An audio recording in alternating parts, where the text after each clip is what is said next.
قلت لك ولعنا سبسي. اي سبسي الاستاذ قاعد يا راشد.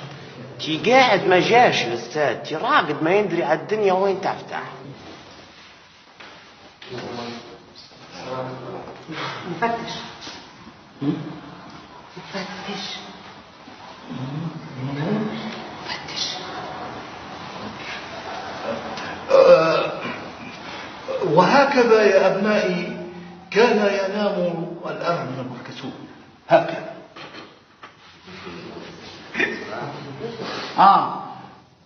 أظني توا انهينا قصة السلحفاة والأرنب الكسول، إن شاء الله غير خذيتم منها عبرة واستفدتم.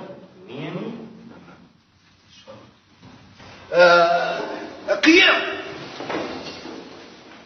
جلوس، تصويت.